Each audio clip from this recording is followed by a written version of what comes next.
So இதான் question. ஒரு தொலைவில் உள்ள ஒரு பொருளை பார்க்கறதுக்காக ஒரு புவி ஆடி வச்சிருக்காங்க. சோ அது வந்து ரேடியஸ் ஆஃப் கர்வேச்சர். அதோட ரேடியஸ் ஆஃப் கர்வேச்சர் வளைவு ஆரத்தின் மதிப்பு வந்து ஆர். ஆர் எவ்வளவு இருக்கு? 3 மீட்டர் இருக்கு. ஓகேயா? அந்த ஆடியில எப்படி பிம்பம் தெரியுதுன்னு பாக்குறதுக்காக ஒரு பஸ் பத்தி சொல்றாங்க. பஸ் வந்து அந்த மிரர்ல இருந்து எவ்வளவு டிஸ்டன்ஸ்ல இருக்கு? 5 மீட்டர் டிஸ்டன்ஸ்ல இருக்கு. சரியா? அப்போ இதுல வந்து நாம என்னெல்லாம் கொடுத்திருக்காங்கன்னு ஃபர்ஸ்ட் வந்து எழுதலாம். கேபிட்டல் ஆரோட வேல்யூ இருக்கு அப்படிதானே? கேபிட்டல் ஆர் எவ்வளவு இருக்கு? 3 மீட்டர். அடுத்தது 5. 5ங்கிறது என்னதுப்பா? யூவா வியா? Bus is located at 5 metre from this mirror. ஒரு பேருந்து ஆடியில இருந்து இவ்வளவு தொலைவில் உள்ள பேருந்துங்கிறது இங்க ஆப்ஜெக்ட் அப்படிதானே? ஆப்ஜெக்டோட டிஸ்டன்ஸ் தானே. அப்ப அது என்னன்னு சொல்லணும்? யூ. ஓகே, யூவோட வேல்யூ வந்து என்ன வரும்னா -5. நான் ஆல்ரெடி சொன்னேன்ல மைனஸ்ன்னு எடுத்துக்கணும்னு சொன்ன ஞாபகம் இருக்கா? ஏன் ரீசன் தெரியணும் அப்படின்னா யூவை வந்து ஏன் மைனஸ்ல எடுக்கிறோம் அப்படிங்கிறதுக்கான ரீசன் கவனிங்க. ஒரு எக்ஸ் ஆக்சிஸ் ஒரு கிராஃப் எடுத்துக்கிட்டோம்னா அந்த கிராஃப்ல வந்து இது எக்ஸ் ஆக்சிஸ்னு சொல்லுவோம், இது என்னன்னு சொல்லுவோம்? Y axis. ஓகேயா? அந்த எக்ஸ் ஆக்சிஸ்ல வந்து இந்த சைடு வந்து மைனஸ்ல இருக்கும் வேல்யூஸ் வந்து இந்த சைடு மைனஸ்ல இருக்கும், இந்த சைடு என்ன இருக்கும்? பிளஸ்ல இருக்கும். ஓகேயா? அப்ப மைனஸ் அண்ட் பிளஸ்ல இருக்கும்போது இதுல நம்ம ஆப்ஜெக்ட் வந்து எப்பவுமே இந்த சைடு இருக்கிறதா தான் இமேஜின் பண்ணுவோம். அப்போ இங்கதான் நமக்கு வந்து என்ன கிடைக்கும்? இமேஜ் வந்து இந்த சைடு தான் கிடைக்கும். சோ பொருள் எப்பவுமே எக்ஸ் ஆக்சிஸோட லெஃப்ட் ஹேண்ட் சைடு வர்றதுனால இதுல என்ன சிம்பிள் தான் இருக்க போகுது? நமக்கு மைனஸ். அதனால யூக்கு வந்து என்ன போடுறோம்? மைனஸ் சிம்பிள் போடுறோம். புரியுதா? எப்பவுமே மைனஸ்ல தான் யூ இருக்கணும். ஓகே, அடுத்தது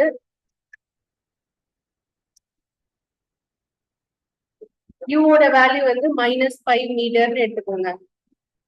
இப்ப இதை என்னென்ன கேட்டிருக்காங்க? இந்த கொஸ்டின்ல என்ன கண்டுபிடிக்கணும் கேட்டிருக்காங்க? பொசிஷன். பொசிஷன் கண்டுபிடிக்கணும். Nature and size of the image. இந்த மூணுமே கண்டுபிடிக்கணும். சோ நமக்கு வந்து நேச்சர் ஆஃப் த இமேஜ் கண்டுபிடிக்கணும்னா இதுக்கு என்ன எடுத்தா ஆன்சர் வரும் அப்படின்னு பாத்தீங்கன்னா மேக்னிபிகேஷன். இப்ப இதுல வந்து 2 வேல்யூ கண்டுபிடிக்கணும். ஒன்னு எஃப்.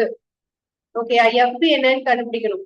எஃப் ஃபோக்கல் லென்த் கண்டுபிடிச்சா சோ அது எந்த பொசிஷன்ல நமக்கு கிடைக்கும் அப்படிங்கறத சொல்லலாம். இன்னொன்னு எம்.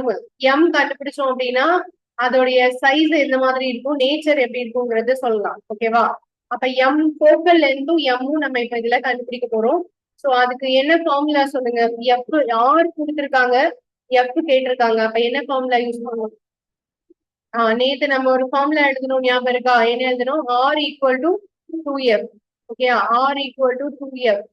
சோ இப்போ நான் r equal to f equal to போட்டா இந்த ஃபார்முலா அப்ப எப்படி மாறும்? F is equal to r by 2. R வந்து எவ்வளவு இருக்கு நமக்கு? 3. சோ 3/2 எவ்வளவு வரும்? 1.5 மீட்டர். சோ இதுதான் நமக்கு எஃப் ஓட வேல்யூ. சரி, எஃப் ஓட வேல்யூ வந்து நம்ம ஈஸியா கண்டுபிடிச்சிட்டோம். 1.5. இதோட சிம்பிள் என்ன போடுவீங்க? பிளஸ்ஸா மைனஸா?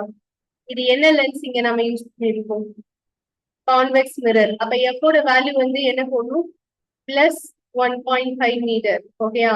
எஃப் வந்து நான் இப்ப கண்டுபிடிச்சிட்டேன். அடுத்தது எம் கண்டுபிடிக்கணும். எம்கான ஃபார்முலா என்ன எழுதிருக்கோம் சொல்லுங்க? Minus p by u. அதனை எழுதிருக்கோம்.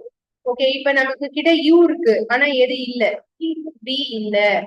சோ அப்ப வி கண்டுபிடிக்கிறதுக்கு என்ன பண்ணணும் அப்படின்னு பாத்தீங்கன்னா அந்த மிரர் ஃபார்முலா இருக்குல்ல, அதுல அப்ளை பண்ணணும். என்ன formula? Mirror formula 1/f 1/v plus 1/u equal to 1/f. இதுல நாம இப்ப சப்ஸ்டிட் பண்ண போறோம். ஓகேவா? 1/b நான் வந்து 1/b ன்னு எடுத்துக்கிறேன். u வந்து என்ன போட போறேன்? 1/-5 ஈக்குவல் டு f ஆல்ரெடி கண்டுபிடிச்சிருக்கோம்ல. என்ன கண்டுபிடிச்சிருக்கோம்? 1.5. அந்த 1.5 ஃபிராக்ஷனா எடுக்கலாமா? ஃபிராக்ஷனா எடுத்தா என்ன வரும்? 3/2 தானே. ஓகே, 1.5ங்கிறது 3/2 கேன்சல் பண்ணா வர்றதுதான் 1.5. அதனால நான் இந்த இடத்துல என்ன பண்ண போறேன்னா எஃப்க்கு பதிலா 3/2 போட்டுக்கிறேன். ஓகேயா? அடுத்த ஸ்டெப் 1/5. இந்த மைனஸ் மேல வரும், அப்ப இங்க சிம்பிள் மாறிடும் மைனஸ். அடுத்தது இந்த 3/2 மேல கொண்டு வந்தா 2/3 ஆகும். ஓகேயா? நெக்ஸ்ட் ஸ்டெப் இந்த அடுத்து என்ன பண்ணலாம் சொல்லுங்க. இந்த 1/5 இந்த சைட் கொண்டு வந்துடலாமா? 1/b equal to 2/3. இந்த -1/5 அங்க போனா என்ன ஆயிடும்? +1/5 ஆயிடும்.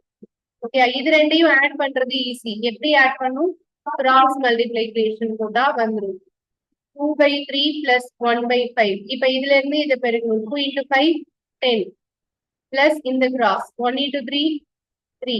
கீழே இது ரெண்டையும் மல்டிப்ளை பண்ணும். 3 × 5 15. இப்ப இது ரெண்டையும் ஆட் பண்ண என்ன வரும்? 13/15. இப்ப நாம கண்டுபிடிச்சிருக்கிறது வெறும் b-ஆ இல்ல 1/b-ஆ? 1/b தான் எவ்வளோ? 13/15. அப்ப வெறும் b ன்னு சொன்னா என்ன போடும்? 15/13. அது அப்படியே ரெசிப்ரோக்கலா மாறும். புரியுதா? சோ இதுதான் b யோட வேல்யூ. இப்ப இதை வச்சு நாம என்ன பண்ணலாம்னா m-ல சப்ஸ்டிட்யூட் பண்ணலாம். இதை ஃபர்ஸ்ட் எழுதிக்கோங்க.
மூவ் பண்ணியாச்சு. அடுத்தது போலாமா? நெக்ஸ்ட்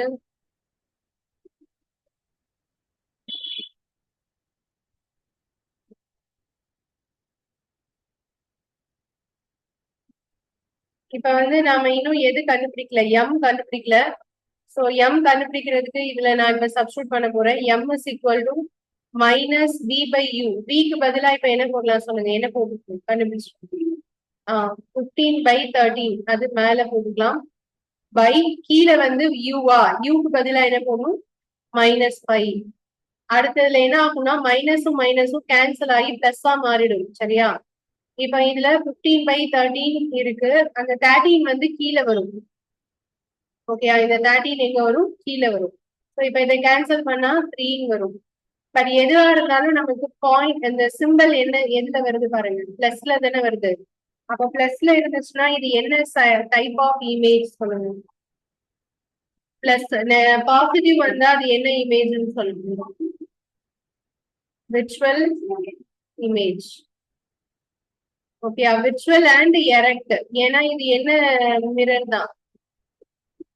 கான்வெக்ஸ் மிரர்னா நம்ம கொஸ்டின்ல ஸ்டார்டிங்லயே சொல்லிடலாம். இது இவ்வளவு தூரம் செய்யணும் தேவையில்லை. பட் எதுக்காக போட்டிருக்கோம்? கால்குலேஷன் வந்ததுன்னா போட தெரியணும். அதுக்காக தான் நான் இதை எக்ஸ்பிளைன் பண்ணிருக்கேன். Virtual and erect image. ஓகேவா? அண்ட் இன்னொன்னு இதுல என்னது?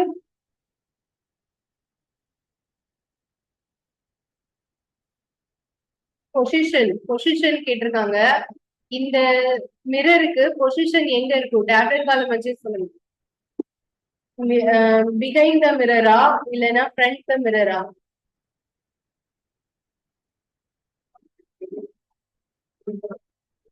கான்வெக்ஸ் லென்ஸ்ல மிரர் ஆடிக்கு பின்புறமாக விழுமா முன்புறமாக விழுமா?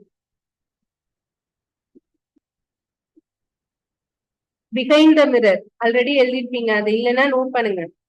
அந்த டேப்லெட் காலம்ல நோட் பண்ணுங்க. அந்த விர்ச்சுவல் எரெக்ட்னு எழுதிருக்கீங்கல்ல, ரெண்டுமே பிஹைண்ட் த மிரர் தான். டேப்லெட் காலம்ல கான்வெக்ஸ் மிரருக்கு 2 பாயிண்ட் எழுதிருப்பீங்க. அதுல விர்ச்சுவல் எரெக்ட்னு எழுதிருக்கீங்களே, அது பக்கத்துலயே நோட் பண்ணிக்கோங்க. பிஹைண்ட் த மிரர் ரெண்டுமே கிடைக்கக்கூடிய பொசிஷன் வந்து பிஹைண்ட் த மிரர்.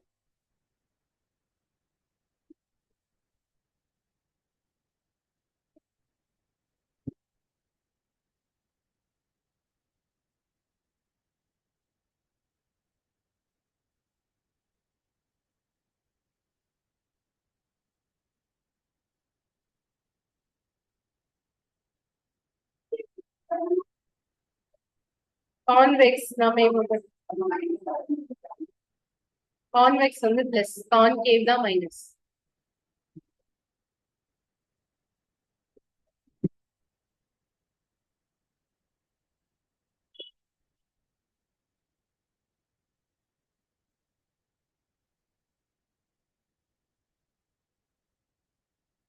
ஓகே, அடுத்தது நெக்ஸ்ட் வந்து refraction of light.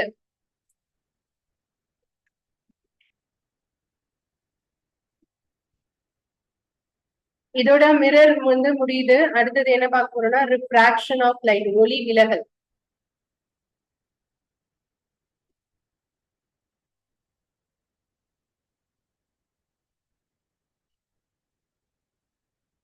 F already நம்ம எழுதிருக்கோம், ஆர் ஈக்குவல் டு 2f அப்படின்னு ஒரு ஃபார்முலா போட்டோம் இல்லையா, அதுல இருந்து எஃப் கண்டுபிடிக்கும்.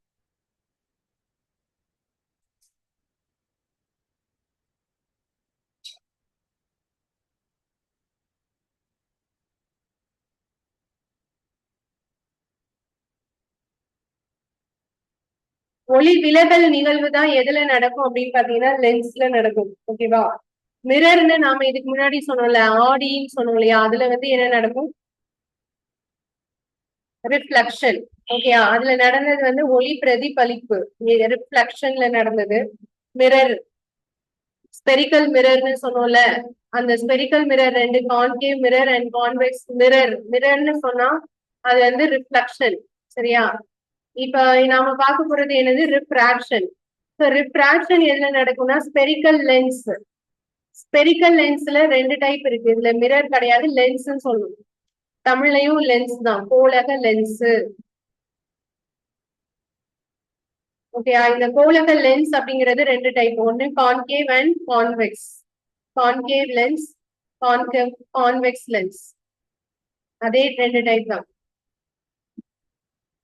சோ லென்ஸ்னா எப்படி இருக்கும்? நேத்து நான் டயக்ராம்ல காமிச்சிருந்தேன் உங்களுக்கு, எப்படி இருக்கும்? ரெண்டு சைடுமே டிரான்ஸ்பரண்டா இருக்கும் அப்படின்னு சொன்னேன் இல்லையா, அதுதான் லென்ஸ். கான்கேவ் லென்ஸ் அப்படிங்கிறது பாக்குறதுக்கு இந்த ஷேப்ல இருக்கு, இந்த மாதிரி இருந்தா அதான் கான்கேவ் லென்ஸ்.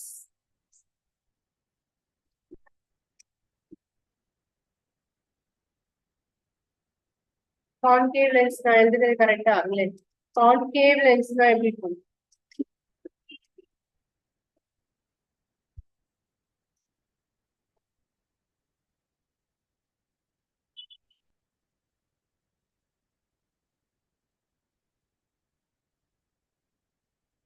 இப்படி இருக்கும். அதாவது நீங்க தொட்டு பார்க்கும்போது சென்டர்ல வந்து பள்ளமா இருந்துச்சுன்னா அது வந்து கான்கேவ் லென்ஸ். நீங்க டச் பண்ணி பாக்குறப்போ சென்டர்ல உள்ள இருந்து பிளட்ஜா இருந்துச்சுன்னா அது கான்வெக்ஸ் லென்ஸ். புரியுதா? கான்கேவ் லென்ஸ்னா சென்டர்ல எப்படி இருக்கும்பா? குழி மாதிரி இருக்கும். சரியா? கான்வெக்ஸ் லென்ஸ்னா சென்டர்ல தடிமனா இருக்கும், திக்னஸா இருக்கும். சோ அப்படி இருந்தா அதுதான் கான்வெக்ஸ் லென்ஸ். லென்ஸ்ங்கிறது ரெண்டு சைடுமே வந்து டிரான்ஸ்பரண்டா இருக்கக்கூடியது.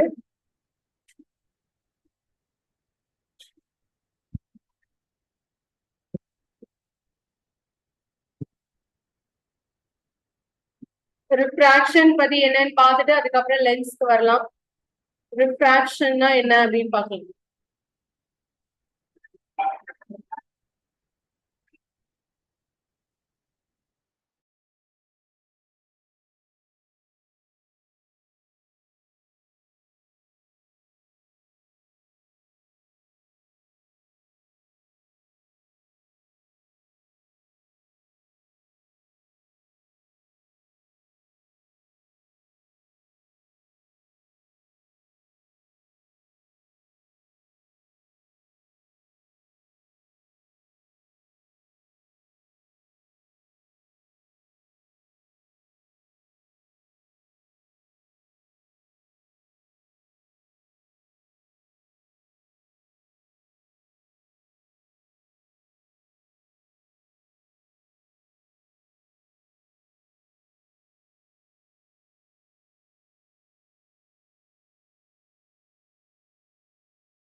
ரிஃப்ராக்ஷன் அப்படின்னா என்ன அப்படிங்கறத நான் ஃபர்ஸ்ட் சொல்றேன், கவனிங்க. இப்ப வந்து ஒரு லைட்டை வந்து இந்த மாதிரி ஒரு சர்ஃபேஸ் எடுத்துக்கலாம். இந்த சர்ஃபேஸ்ல இந்த இடத்துல லைட் வந்து லைட் ரே வந்து இங்க படுதுன்னு வச்சுக்கோங்க. ஸோ இங்க படுதுன்னா இந்த சர்ஃபேஸ் வழியா அது ஊடுருவி செல்லும், பெனிட்ரேட் ஆகி போகுதுன்னா ஆக்சுவல் அதோடைய பாத் இப்படிதானே இருக்கணும், ஸ்ட்ரெயிட்டா போகணும் இல்லையா? இதுதான் நம்ம ஃபர்ஸ்டே படிச்சோம். லைட்டோட பாத் வந்து ஸ்ட்ரெயிட் லைன் அப்படின்னு படிச்சோம், ஞாபகம் இருக்கா? ஸோ இப்படி போகாம அது என்ன பண்ணும் அப்படின்னு பாத்தீங்கன்னா அதோட பாத்ல இருந்து கொஞ்சம் பெண்ட் ஆகி போகும். பெண்ட் ஆகி மீன்ஸ் அதோட இதுல இருந்து கொஞ்சம் விலகி போகும். சோ இதுக்கு பேர் தான் என்ன அப்படின்னு சொல்லணும்னா ரிஃப்ராக்ஷன். ஓகேயா? ரிஃப்ராக்ஷன், லைட்டோட ரிஃப்ராக்ஷன். ஆமா, அந்த டயக்ராம் வரைஞ்சுக்கோங்க. சோ இதுல வந்து ஒரு பெர்பெண்டிகுலர் லைன் மாதிரி இதுல போடுறேன். அந்த பெர்பெண்டிகுலர் லைன் எதுக்காகனா ஆங்கிள் கண்டுபிடிக்கிறதுக்காக. இங்க இருந்து ஸ்ட்ரெயிட்டா ஒரு லைன் வந்து போட்டுக்கலாம். இது வந்து பெர்பெண்டிகுலர் லைன். இப்ப இந்த பெர்பெண்டிகுலர் லைனுக்கும் இந்த இங்க படக்கூடிய லைட் ரேக்கும் இடையில இருக்கிறது தான் ஐ அப்படின்னு சொல்லுவோம். ஐ அப்படிங்கிறது இன்சிடென்ட் ரே, படுகதிர். ஓகேயா? ஐ வந்து இன்சிடென்ட் ரே. இது வந்து ஆக்சுவல் பாத்து, ஆனா இது வந்து டிவேட் ஆகி இப்படி போறதுனால இந்த இடத்தை தான் ரிஃப்ராக்ஷன் அப்படின்னு சொல்லுவோம். ஸோ பெர்பெண்டிகுலர் லைனுக்கும் இதுக்கும் இடையில இருக்கக்கூடிய ஆங்கிள் இருக்கு இல்லையா, அதுதான் என்னன்னு சொல்லுவோம் ஆர். ஆர் அப்படிங்கிறது என்னன்னா ரிஃப்ராக்டட் ரே. ரிஃப்ராக்டட் ரே. ஐ வந்து படுகதிர், ஆர் வந்து விலகு கதிர்.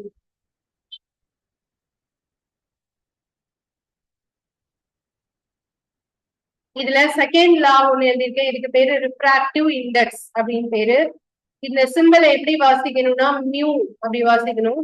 MEW, மியூ அப்படின்னு ரீட் பண்ணணும்.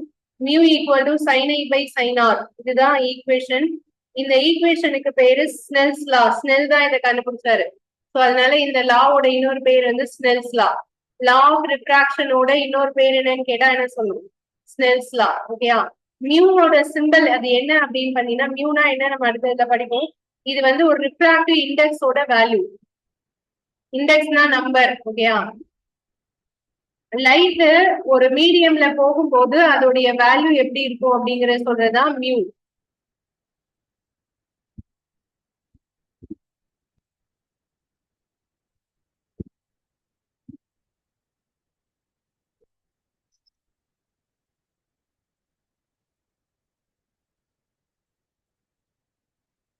இந்த ரிஃப்ராக்டிவ் இண்டெக்ஸை நீங்க வந்து பர்சனலா எக்ஸ்பீரியன்ஸ் பண்ணணும்னா இதை நான் சொல்ற எக்ஸாம்பிள்ஸ் எல்லாம் இமேஜின் பண்ணி பாருங்க, அது உங்களுக்கு ஈஸியா புரியும்.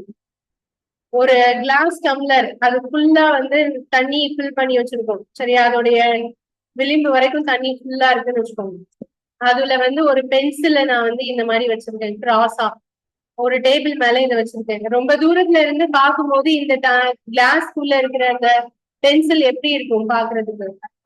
கட்டாயி இருக்கிற மாதிரி இருக்கும், உடைஞ்சு இருக்கிற மாதிரி இருக்கும், சரியா? சோ அதுக்கப்புறமா ஆஹ் ஏதோ ஒரு டூரிஸ்ட் பிளேஸ் அந்த மாதிரி போறீங்கன்னு வச்சுக்கோங்க. ஒரு குளம் இருக்கு, அந்த குளத்துல தண்ணி நல்லா தெளிவா இருக்கு, அதோட அடிப்பகுதி நல்லா பாக்குற மாதிரி இருக்கு. சோ நீங்க கரையில நின்னு பாக்குறப்போ அது ஆழம் கம்மியா இருக்கிற மாதிரி தெரியும், ஆனா உள்ள இறங்குனீங்கன்னா ஆழம் அதிகமா இருக்கிற மாதிரி இருக்கும். ஓகேவா? சோ இதெல்லாம் வந்து எதுக்கு எக்ஸாம்பிள்ஸ்? ரிஃப்ராக்ஷனுக்கு எக்ஸாம்பிள்ஸ்.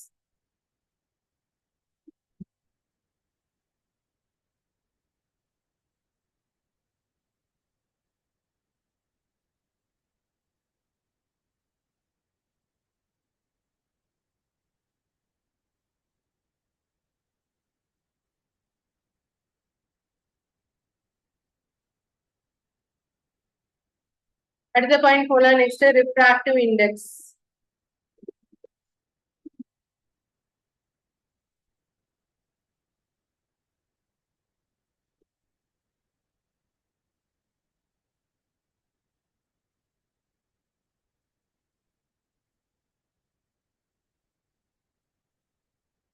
ரிஃப்ராக்டிவ் இண்டெக்ஸ் அப்படின்னா mu equal to sine i by sine r அப்படின்னு பார்த்தோம் இல்லையா. அதுக்கு இன்னொரு டெபினிஷனும் சொல்லலாம். என்ன அப்படின்னா மியூ வந்து வேற எப்படி இதோட டெபினிஷன் சொல்ல முடியும் அப்படின்னா speed of light in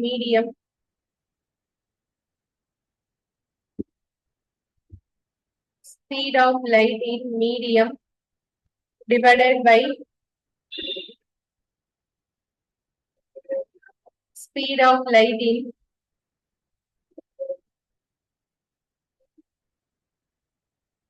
first இதுல மீடியம்க்கு பதிலா ஏர் எழுதிக்கோங்க. ஏர் மீடியம்ல தான் இது வந்து speed of light in air by speed of light in medium.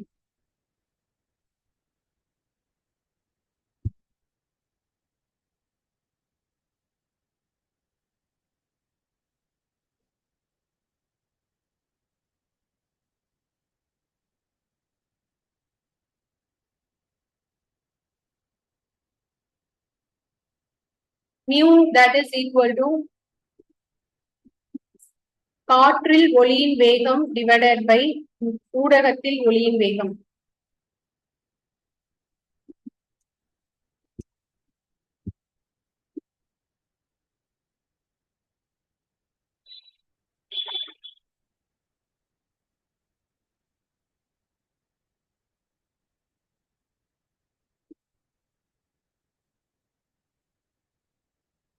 Refractive இண்டெக்ஸோட value கண்டுபிடிக்கணும்னா நமக்கு ரெண்டு விஷயம் தெரியணும். ஒன்னு ஸ்பீட் ஆஃப் லைட்.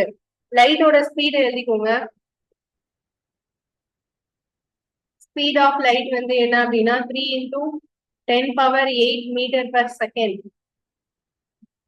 ஒளியின் வேகம், காற்றில் ஒளியின் வேகம், speed of light in air medium 3 into 10 power 8 metre per second.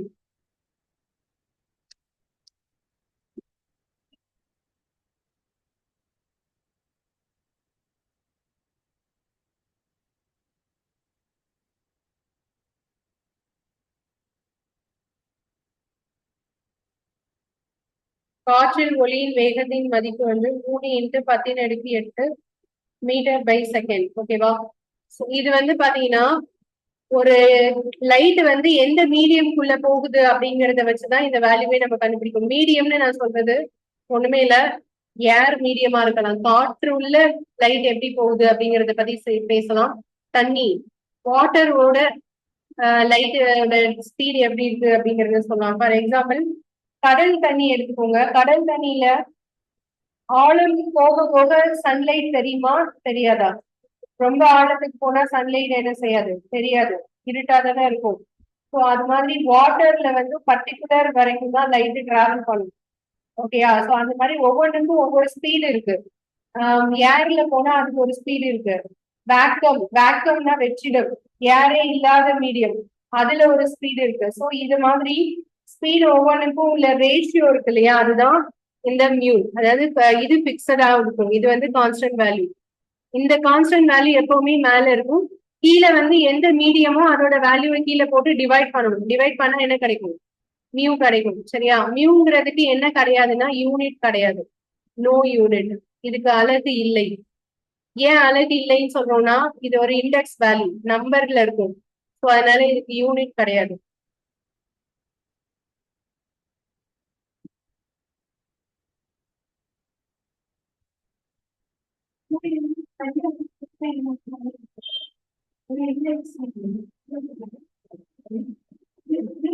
Refractive index has no unit.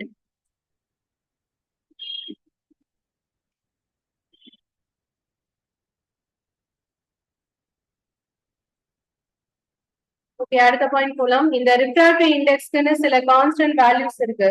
அந்த கான்ஸ்டன்ட் வேல்யூஸ் என்னென்ன அப்படிங்கறத பார்க்கலாம்.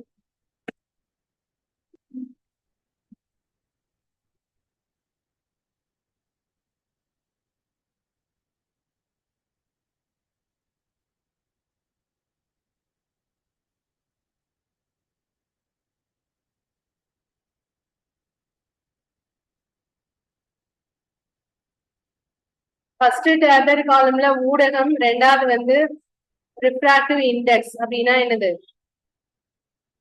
ஒளி விலகல் எண் தமிழ்ல. 2 காலமா போட்டுக்கோங்க. ஊடகம் அதோடைய ஒளி விலகல் எண்.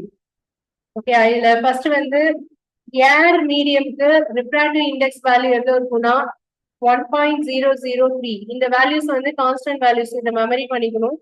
இதுல இருந்து கண்டிப்பா கொஸ்டின்ஸ் வரும், ஆல்ரெடி கேட்டிருக்காங்க. இதுக்கப்புறம் ஐஸ் ஒரு மீடியம், அதோடைய ரிஃப்ராக்டிவ் இண்டெக்ஸ் வந்து 1.31. ஓகேவா. அடுத்தது வாட்டர். வாட்டருக்கு வந்து ஆல்ரெடி எக்ஸாம்ல கேட்டிருக்காங்க. வாட்டரோட வேல்யூ 1.33. ஓகே, நெக்ஸ்ட் வந்து ஆல்கஹால். ஆல்கஹாலோட வேல்யூ வந்து 1.36.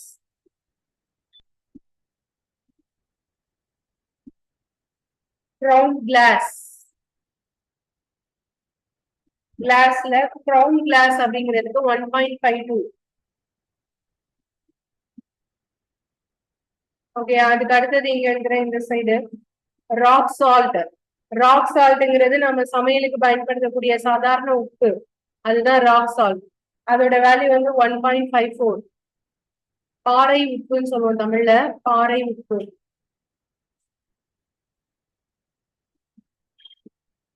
ஓகே, அடுத்தது dense flint glass. Dense flint glass, flint கண்ணாடி அப்படின்னு சொல்லலாம். இந்த ஃபிளின்ட் கிளாஸ் வந்து இதோடைய வேல்யூ என்ன அப்படின்னு பாத்தீங்கன்னா 1.65. ரூபி. ரூபினா என்னன்னு தெரியும்ல? ரூபினா என்ன? டைமண்டா?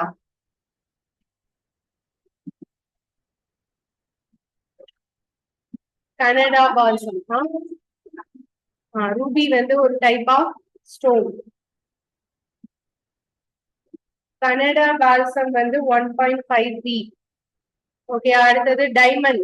டைமண்ட் தான் இம்பார்ட்டன்ட், இதுல ஆல்ரெடி எக்ஸாம்ல கேட்ட கொஸ்டின். டைமண்ட்க்கு வந்து கண்டிப்பா எல்லாரும் படிச்சிருக்கணும். 2.42. Very very important question, diamond.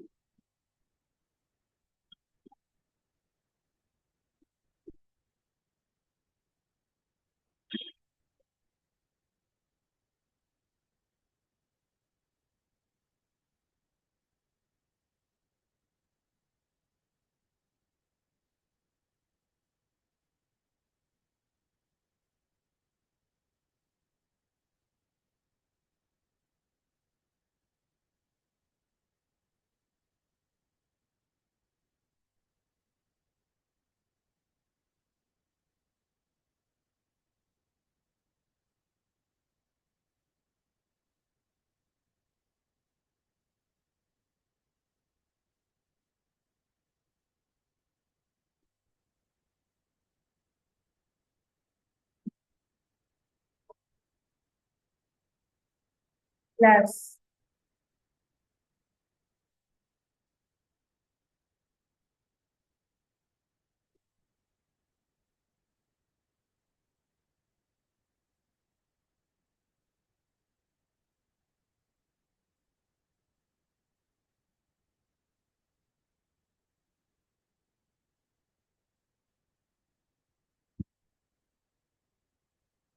Balsam. BALSAM.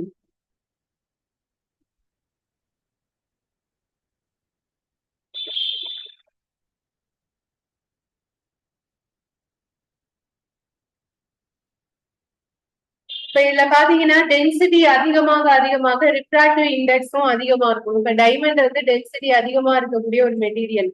So அதுக்கும் வந்து இது வேல்யூ எப்படி இருக்கு? அதிகமா இருக்கா? இது நோட் பண்ணியாச்சா? அடுத்த பாயிண்ட் போலாமா?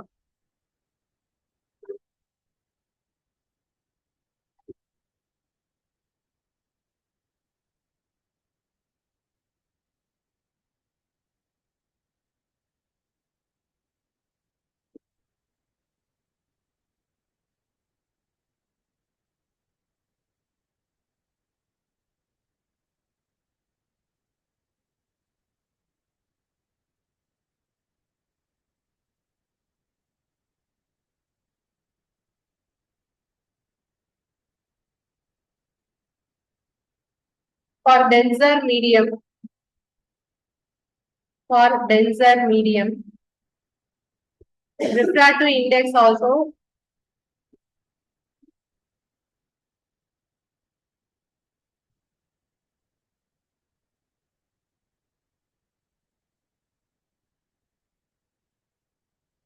Refractive index value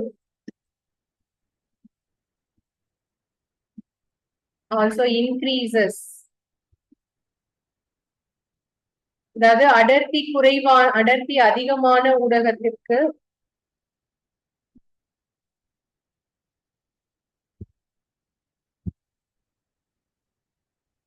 ஒளி விலகல் மதிப்பு அதிகரிக்கிறது.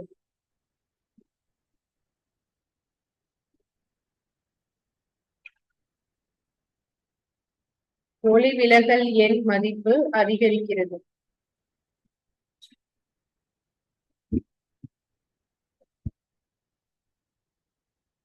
ஓகே, இது for denser medium speed of light என்ன ஆகும் அப்படிங்கறத தெரிஞ்சுக்கணும். ஓகேயா, டென்சர் மீடியம்னா என்ன, ரேரர் மீடியம்னா என்ன? இப்ப நான் 2 எக்ஸாம்பிள் சொல்றேன். ஏர் மீடியம் அண்ட் வாட்டர் மீடியம். இந்த ரெண்டுல எது அடர்த்தி அதிகமா இருக்கும்? வாட்டர். எது டென்சிட்டி கம்மியா இருக்கும்? ஏர். ஓகேயா, சோ ஏர்ல வந்து நாம லைட்டோட ஸ்பீட் எவ்வளவு பார்த்தோம்? கொஞ்ச நேரத்துக்கு முன்னாடி எழுதணும்ல, என்ன எழுதணும்? 3 into 10⁻8 மீட்டர் பெர் செகண்ட் தானே எழுதணும். இதுதானே எழுதிருக்கோம். இது என்னன்னு தெரியுதா? ஒரு செகண்டுக்கு இவ்வளவு மீட்டர். ஆக்சுவலா இதை இன்னொரு விதமாவும் எழுதலாம். எப்படின்னா 3 lakhs கிலோமீட்டர் பெர் செகண்ட். ஒரு செகண்டுக்கு 3 லட்சம் கிலோமீட்டர் வரைக்கும் லைட் டிராவல் பண்ணும். புரியுதா? அதுதான் இந்த வேல்யூ. இது நோட் பண்ணிக்கோங்க. 3 into 10⁻8 metre per second or 3 lakhs kilometre per second. ஸ்பீடோட, லைட்டோட ஸ்பீடு, ஒளியின் வேகம் வந்து 3 into 10 power metre per second or 3 lakhs kilometre per second. ஓகேவா? டைம் டிராவல்னா சொல்றாங்கல்ல, அதெல்லாம் உண்மையா பொய்யா?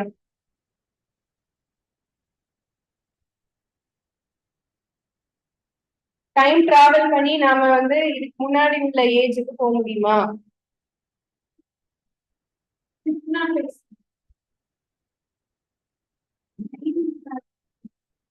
நீங்க சின்ன வயசுல எப்படி இருக்கீங்கன்னு பாக்கணும். அப்ப டைம் டிராவல் மூலமா பார்க்க முடியுமா?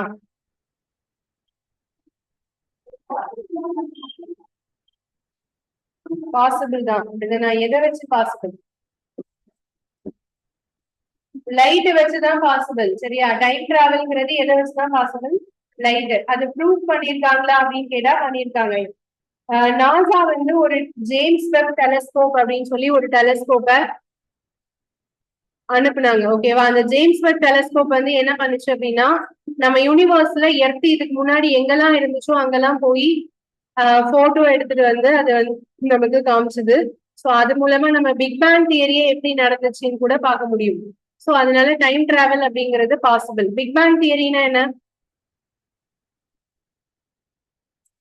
இதுக்கு இந்த நாம இருக்கக்கூடிய சோலார் சிஸ்டம்லாம் எப்படி உருவாச்சு அப்படிங்கறத பத்தி படிக்கிறது தான் பிக் பேங் தியரி. ஓகேயா?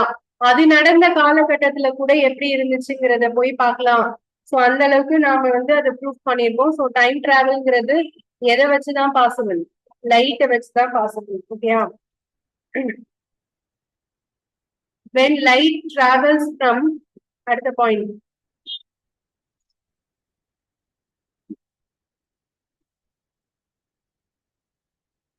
denser medium to rarer medium,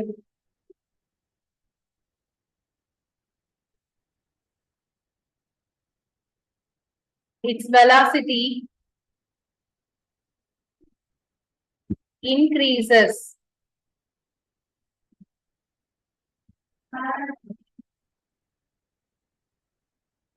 ஒளியானது அடர்த்தி அதிகமான ஊடகத்திலிருந்து அடர்த்தி குறைவான ஊடகத்திற்கு வரும்போது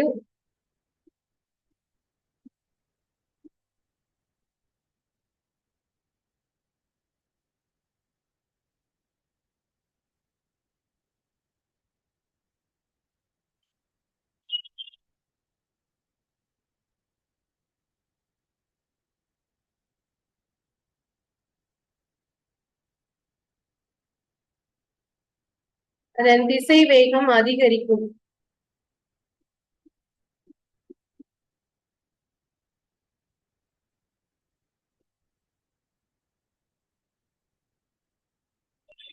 இதையே அப்படியே வைஸ் வர்சா அதையும் மாத்தியும் சொல்லலாம். இதே லைட் வந்து rarer medium to tensor medium வரும்போது வெலாசிட்டி வந்து டிக்ரீஸ் ஆகும். இதுல அண்ட் வைஸ் வர்சான்னு எழுதிக்கணும்.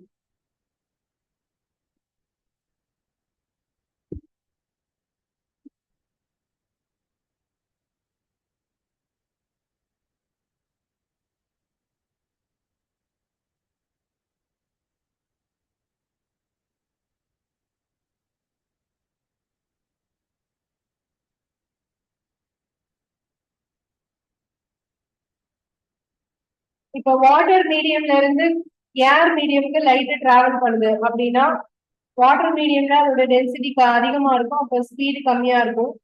இதே ஏர் மீடியம்க்கு டிராவல் ஆகும்போது என்ன ஆகும்? ஸ்பீடு இன்க்ரீஸ் ஆகும். ஏன்னா ஏர் வந்து என்ன மீடியம்? Rarer medium. ரேரர்னா டென்சிட்டி கம்மி, டென்சார்னா டென்சிட்டி அதிகம். ஓகேவா?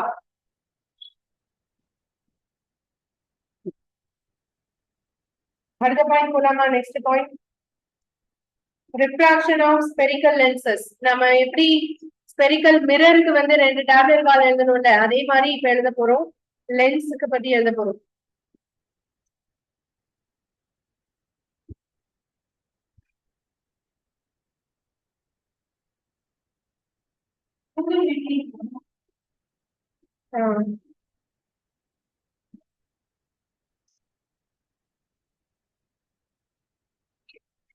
Refraction of spherical lenses.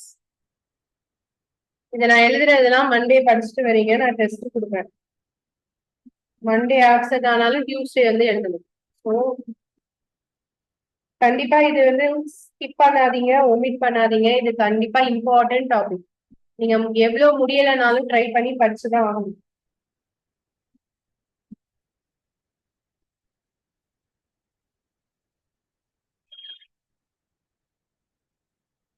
A lens may have two spherical surfaces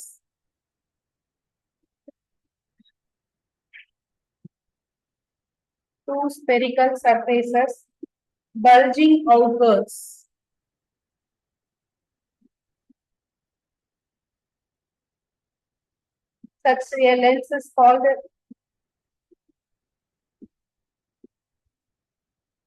Such a lens is called double convex lens.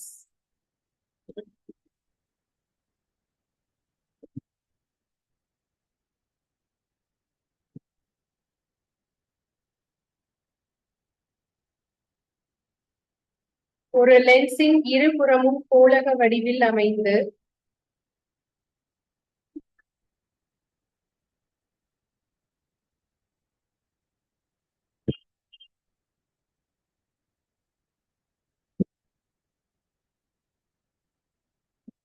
வெளிப்புறமாக குவிந்து காணப்பட்டால்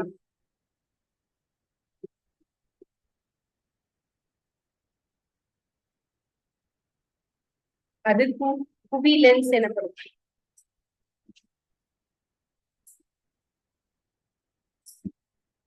டபுள் கான்வெக்ஸ் லென்ஸ்னு சொன்னாலும் இருபுற குவி லென்ஸ்னாலும் ஒண்ணுதான். சரியா? குவி லென்ஸ், இருபுற குவி லென்ஸ்னு சொன்னாலும் வெறும் குவி லென்ஸ்னு சொன்னாலும் ஒண்ணுதான்.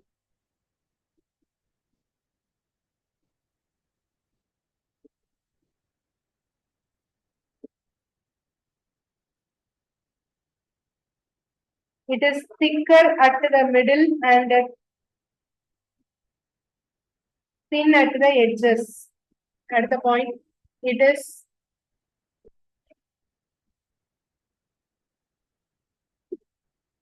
thicker at the middle as compared to the edges.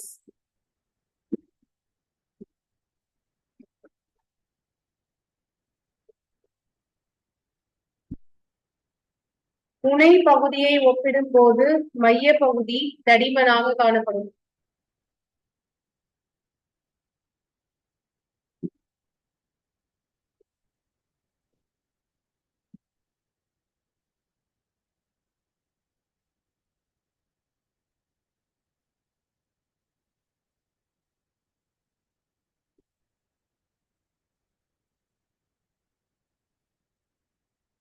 இது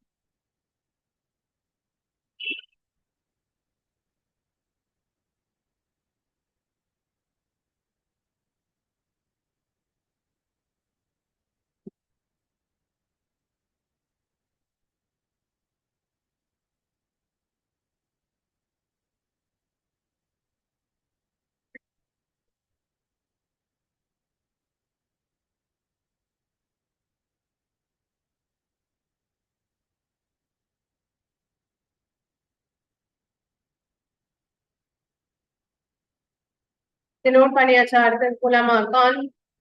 கான்வெக்ஸ் லென்ஸ் வந்து பாக்குறதுக்கு எப்படி இருக்கும் அதோட டயக்ராம். அடுத்தது நோட் பண்ணியாச்சா?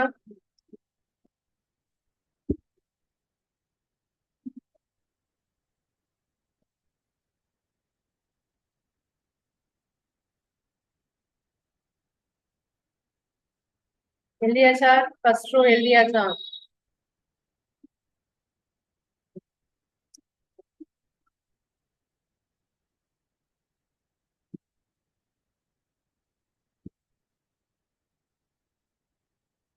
நீங்க மல்டிபிள் டேலண்டா இருக்கீங்கன்னு நினைக்கிறேன். பேசிட்டே எழுதுறீங்க, எழுதிட்டே பேசுறீங்க. அப்படிதானப்பா? ஃபர்ஸ்ட் ரோ ரெண்டு பேரும் கை எழுதுது, ஆனா சைட்ல பேசிக்கிறீங்க. இது வந்து பாராட்ட வேண்டிய விஷயம் தான். Multiple talent. ஓகே, அடுத்தது convex lens converges light race. Convex lens converges light race. அதாவது புவி ஆடி வந்து என்ன செய்யும்? ஒளி கதிரை குவிக்கும்.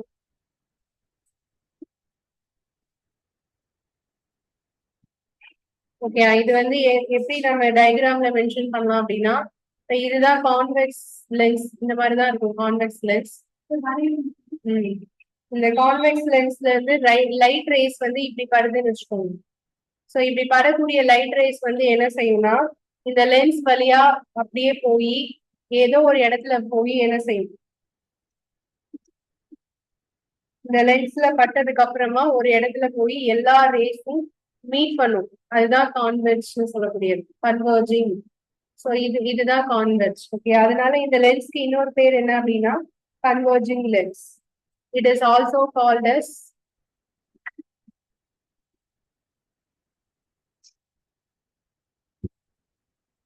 Converging lens.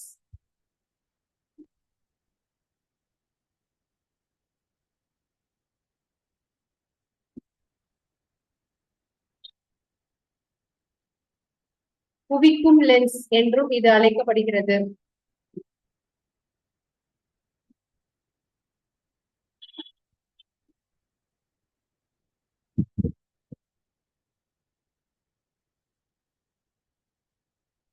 ஓகேயா? சோ இப்போ இதுக்கு வந்து நம்ம ஏற்கனவே லென்ஸோட பார்ட்ஸ் எல்லாம் பத்தி படிச்சோம்ல. அது என்னெல்லாம் படிச்சோம் ஞாபகப்படுத்துங்க.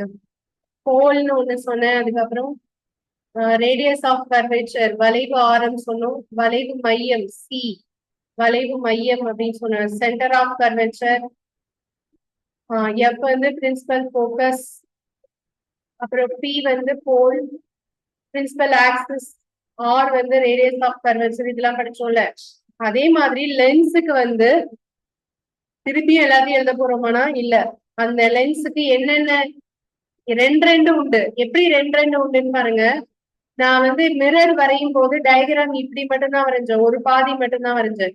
பட் இங்க எப்படி வரைஞ்சிருக்கோம்? இந்த சைடு வரைஞ்சிருக்கோமா? அப்போ இது வந்து ஒரு ஸ்பியரா இருக்கணும், இது ஒரு ஸ்பியரா இருக்கணும். கரெக்டா? இந்த சைடு. ஓகேயா? இது ஒரு ஸ்பியர்னா இதுக்கு ஒரு சர்க்கிள் போட்டோம்னா அதுக்கு ஒரு ரேடியஸ் உண்டு தானே, அது இங்க இருக்கும். இது ஒரு ஸ்பியர்னா அப்ப இதுக்கு ஒரு சர்க்கிள் போடும்போது அதுக்கு ஒரு ரேடியஸ் இங்க இருக்கும். அப்போ ரெண்டு R1 R2 ரெண்டு உண்டு, C1 C2 ரெண்டு உண்டு. எல்லாமே ரெண்டு இருக்கும். சரியா? F1 F2 அதுவும் ரெண்டு இருக்கும். F1 F2. ஸோ எல்லாமே ரெண்டு வேல்யூஸ் இருக்கும். அதுதான் இந்த கான்வெக்ஸ் லென்ஸோட முக்கியமான விஷயம். இப்ப நமக்கு இமேஜ் கிடைக்கக்கூடிய இடம் அப்படிங்கறதும் ரெண்டு தடவை சொல்லுவோம். இந்த C1லயும் கிடைக்கலாம், C2லயும் கிடைக்கலாம், F1லயும் கிடைக்கலாம், F2லயும் கிடைக்கலாம். ஓகேவா?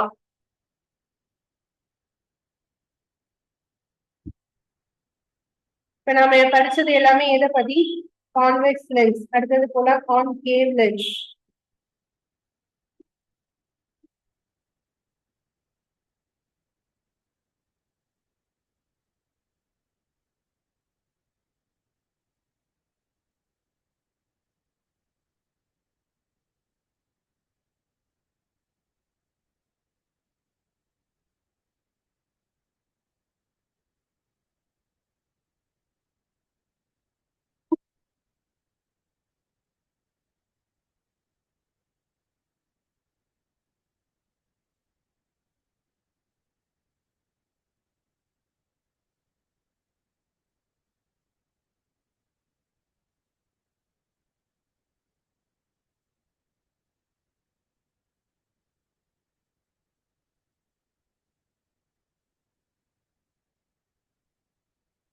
புளி லென்ஸ். சோ இது எப்படி இருக்கும் அப்படின்னா பாக்குறதுக்கு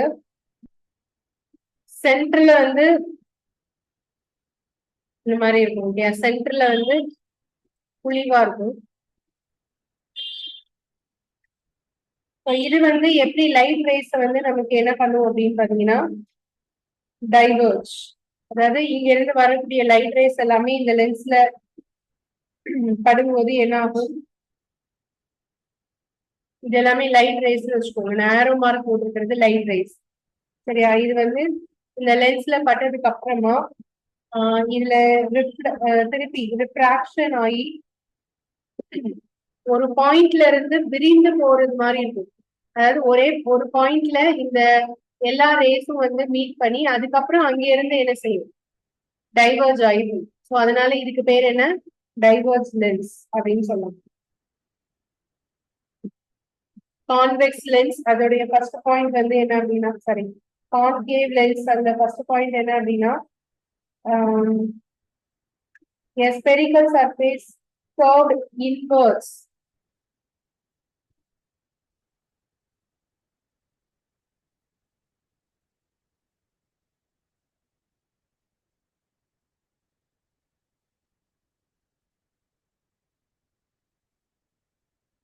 Concave lens is bounded by concave lenses bounded by two spherical surfaces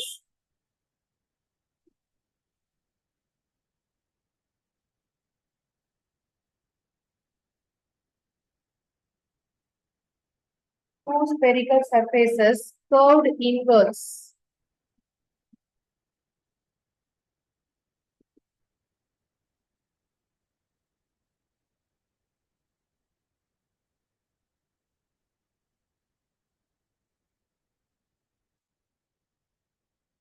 இருபுறமும் கோளக பரப்பால்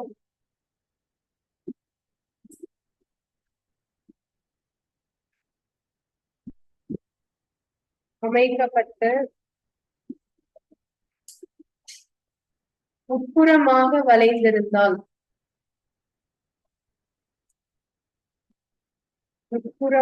வளைந்திருந்தால் அது புளி ஆடி எனப்படும். சரி, புளி லென்ஸ் எனப்படும்.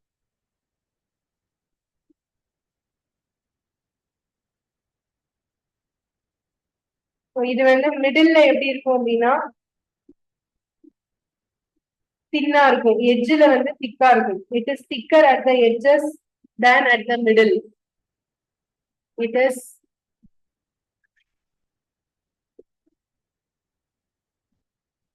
thicker at the edges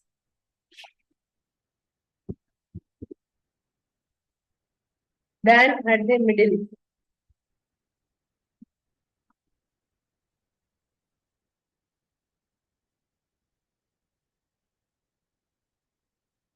இந்த லென்ஸின்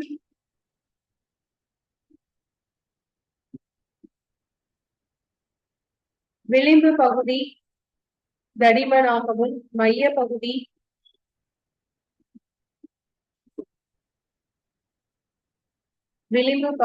மைய பகுதியை விட தடிமனாக காண்கிறது.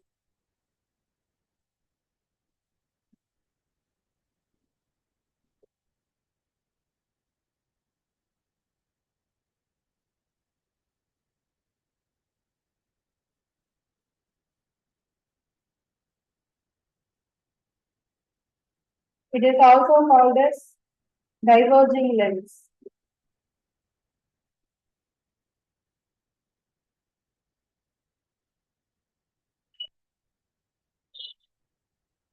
அங்க என்ன பார்ப்போம்? Converging.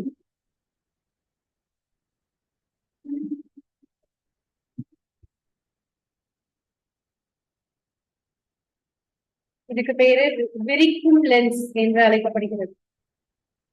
விரிக்கும் லென்ஸ். இந்த question important. Which lens is called as diverging lens and which lens is called as என்ன சொன்னோம்? Converging lens. இது வந்து கண்டிப்பா கேட்கறதுக்கு சான்ஸ் இருக்கு. ஸோ இதுதான் கான்கேவ் அண்ட் கான்வெக்ஸ் பத்தின பாயிண்ட்ஸ். அப்புறம் நான் ஆல்ரெடி சொன்ன மாதிரி இந்த எல்லாத்துக்குமே என்னென்ன வேல்யூஸ் வந்து F1, F2 அப்புறம் C1, C2, R1, R2 எல்லாமே ரெண்டு வேல்யூஸ் இருக்கு. சரியா? இப்போ டேப்லெட் காலம் போலாம். Image formation by lenses.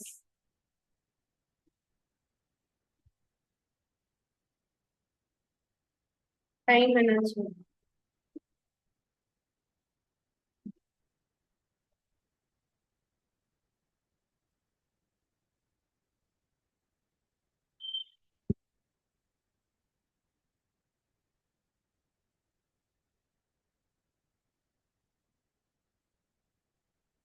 Image formation by convex lens.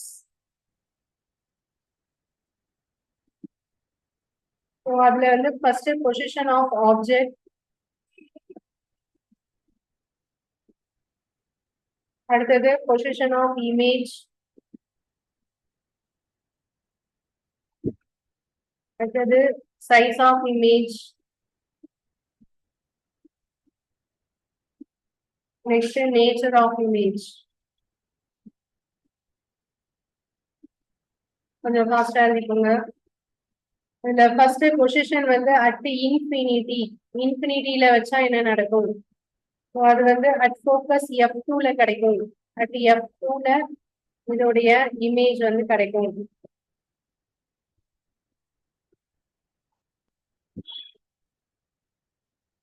F2 இது. Okay, size of the image வந்து ஹைலி டிமினிஷ்டு. ரொம்ப ரொம்ப ரொம்ப சின்னது. மிகவும் சிறியது. அப்புறம் நேச்சர் ஆஃப் இமேஜ் வந்து ரியல் அண்ட் இன்வெர்டட். ரெண்டாவது beyond F2, beyond 2F1, between F2 and 2F2.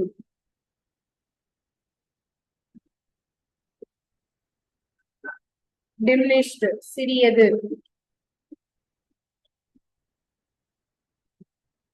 இதே ரியல் அண்ட் இன்வெர்டட் தான். தேர்ட் ஒன் அட் F2, சரி at 2F1, at 2F1.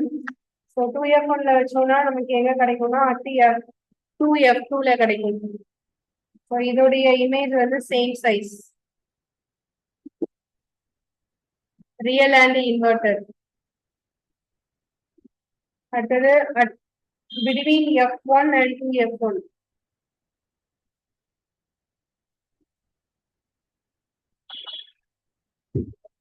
beyond 2F1.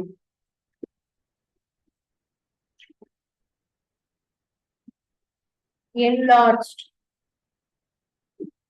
real and inverted. At focus F1, at infinity,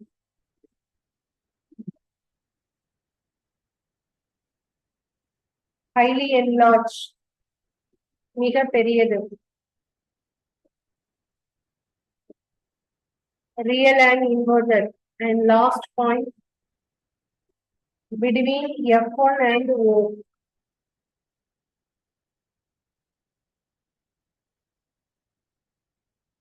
Same side of lens.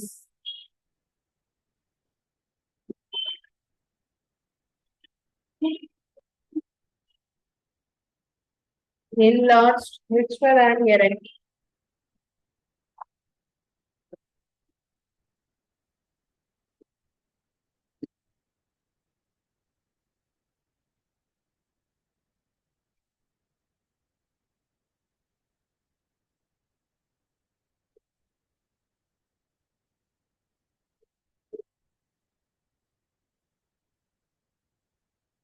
புரியுது.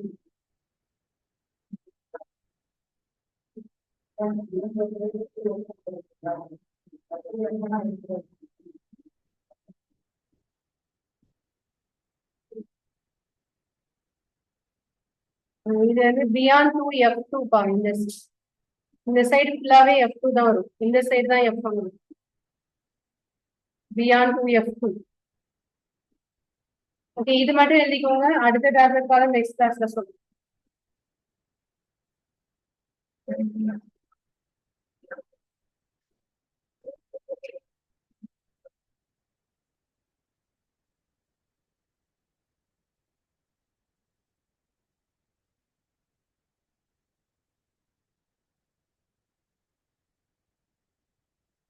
Monday இது எல்லாமே வரும்போது படிச்சுட்டு வாங்க. Question கேட்பேன், டெஸ்ட்டும் வைப்பேன். ஸோ அதனால படிச்சுட்டு வாங்க. ஓகேயா?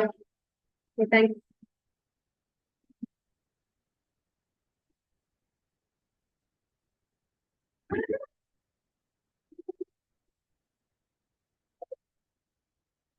நீங்க எழுதியாச்சா?